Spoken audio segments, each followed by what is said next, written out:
Xiaomi HP Gacha. Begitulah komentar-komentar yang belakangan ini banyak bertebaran di internet. Kebetulan TechnoRider sendiri baru saja punya pengalaman pribadi di akhir tahun 2021 ini yang ingin diseringkan kepada kalian sehubungan dengan julukan Xiaomi HP Gacha. Ceritanya begini, saya baru saja membeli HP Xiaomi Mi 11 Lite. Sayangnya langsung menemukan masalah dan hanya dalam hitungan hari HP-nya menuju service center. Tapi walaupun HP-nya bermasalah, saya pribadi tetap merekomendasikan brand Xiaomi. Alasannya kenapa? Tonton video ini sampai selesai. Untuk info, saya pribadi tidak termasuk tim yang menyuarakan Xiaomi HP gacha ataupun berada di tim yang mengatakan bahwa Xiaomi bukan HP gacha. Tapi saya menghargai dan menerima apapun pendapat kalian terhadap Xiaomi. Nah, sebelum mulai ternyata dari beberapa pengamatan singkat saya, belum semua orang tahu apa sih sebenarnya arti dari Xiaomi HP gacha. Jadi berikut penjelasannya menurut TechnoRider. Mohon maaf kalau ada salah kata. Julukan Xiaomi HP Gacha bisa diartikan kalau konsumen memberi HP Xiaomi itu seperti untung-untungan, karena ada tipe HP tertentu atau produksi batch tertentu yang bermasalah. Jadi menurut orang-orang yang mengkampanyekan Xiaomi HP Gacha, saat kalian membeli HP Xiaomi, katanya rasanya seperti ikut undian. Kalau pas dapat yang bagus ya syukur, kalau bermasalah ya lagi sial aja. Kurang lebih begitulah penjelasan Xiaomi HP Gacha menurut TechnoRider. Oh iya, sebelum lanjut, mohon dukungan kalian dengan melakukan subscribe dan beri like supaya channel ini bisa berkembang dan juga tolong bagikan video ini ke keluarga atau mungkin kenalan kalian yang membutuhkan informasinya.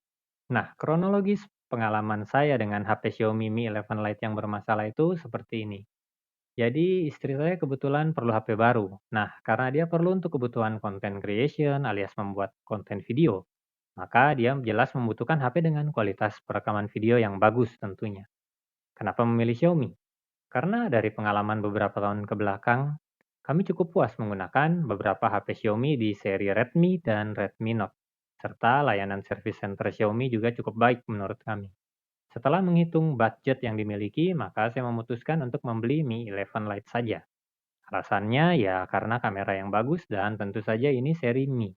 Seri Mi atau yang sekarang disebut seri Xiaomi adalah seri premium dari brand Xiaomi. Kelas dan kualitasnya jelas ada di atas seri Redmi dan Poco. Singkatnya, setelah melakukan pembelian secara online, keesokan harinya Mi 11 Lite pun tiba di rumah. Setelah di-unboxing, maka yang saya langsung lakukan pertama kali adalah melakukan pengetesan untuk perekaman videonya.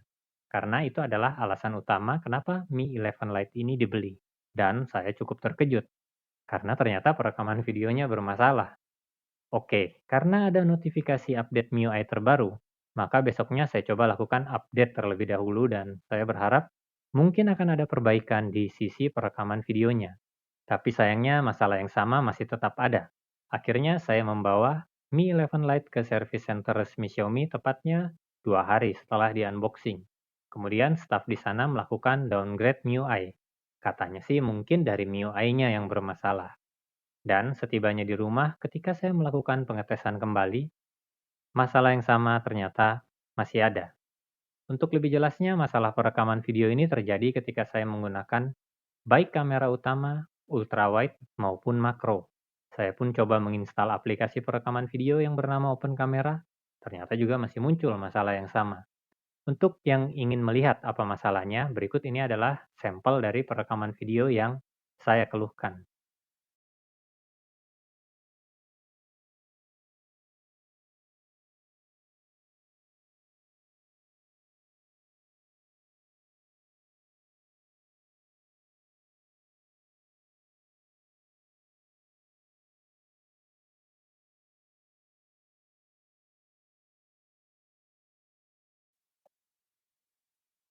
Jadi keesokan harinya saya kembali ke Xiaomi Service Center untuk melaporkan keluhan terhadap masalah yang sama. Staf di sana kembali melakukan pengecekan dan tidak butuh waktu lama, langsung mengeluarkan inspection report. Kemudian saya disuruh membawa Mi 11 Lite-nya lengkap dengan box beserta lembaran inspection report tersebut ke toko tempat saya membeli untuk minta penghentian HP baru. Silahkan komen di kolom komentar buat kalian yang ingin tahu bagaimana pengalaman atau proses saya menukarkan HP Xiaomi tersebut di toko. Nanti akan saya buatkan videonya. Yang pasti terima kasih untuk seluruh staf Xiaomi Service Center di Bali yang sudah bekerja dengan sangat baik, dan tentu saja untuk Xiaomi Indonesia karena punya kebijakan yang sangat memudahkan konsumen untuk langsung mendapatkan penggantian HP bila HP barunya bermasalah dengan kondisi tertentu. Mengenai kasus Mi 11 Lite saya, apakah Xiaomi layak disebut sebagai HP gacha atau tidak? Apalagi ini adalah seri premiumnya, saya serahkan ke pendapat kalian masing-masing. Tapi satu hal yang pasti, kenyataannya masalah-masalah juga kan masih banyak terjadi di brand lain. Dan service center brand lain pun juga masih banyak dikunjungi oleh penggunanya. Saya pun belum tahu kalau di brand lain apakah ada kebijakan langsung penggantian HP baru yang tidak mempersulit seperti pengalaman saya dengan brand Xiaomi ini. Kalau kalian punya pengalaman yang ingin dibagikan atau ada pertanyaan-pertanyaan lain, silahkan komen di bawah. Yang saya tahu, salah satu reviewer gadget dan pengamat teknologi, Pak Heri SW, katanya pernah mengalami kejadian kurang nyaman dengan layanan dari salah satu brand besar, karena HP flagship yang dia beli bermasalah. Padahal pemakaiannya masih di bawah 24 jam, tapi beliau tidak mendapatkan penggantian baru. Dan tentu saja, ia sangat kecewa. Pengalaman Pak Heri SW tersebut jelas sangat berbeda dibanding pengalaman saya dengan brand Xiaomi. Sehingga walaupun sering dibully kalau Xiaomi itu HP gacha, tapi karena saya pribadi mendapatkan pengalaman yang sangat baik, maka saya masih merekomendasikan brand Xiaomi. Jadi bagaimana menurut kalian? Mending Xiaomi HP gacha tapi service centernya tidak mempersulit? Atau kebalikannya? Ayo ngobrol santai di kolom komentar. Terima kasih buat kalian yang sudah menonton video ini hingga selesai. Mohon dukungan dengan subscribe channel Techno Rider, beri like, dan share video ini.